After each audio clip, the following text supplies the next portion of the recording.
Genèse, chapitre 2, on commence à partir de 8. Ligne 8.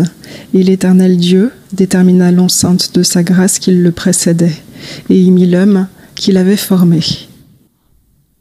Et l'Éternel Dieu fit surgir de la résolution de sa grâce toutes sortes d'assurances gracieuses à la perception et favorables à recevoir, l'assurance de la vie au milieu de l'enceinte et l'assurance de la connaissance du bien et du mal. Et un fleuve sortait de la grâce pour saturer l'enceinte, et de là il se divisait et formait 4 principes.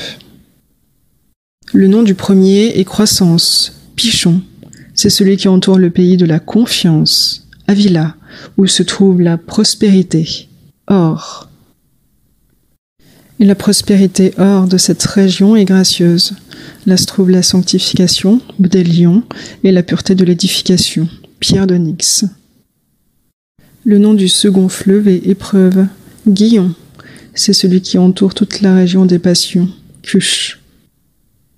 Le nom du troisième fleuve est Diligence, Idékel, c'est celui qui va vers le devant de la droiture, la Syrie.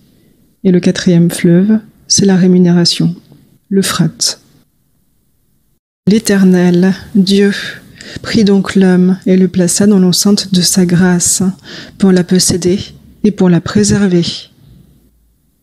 Et l'Éternel, Dieu, commanda à l'homme en disant : tu peux accueillir librement toutes les assurances de l'enceinte. Mais, quant à l'assurance de la connaissance du bien et du mal, tu n'en recevras point, car au jour où tu t'en procureras, certainement tu mourras de dépérissement. Nous nous arrêtons aux lignes 17.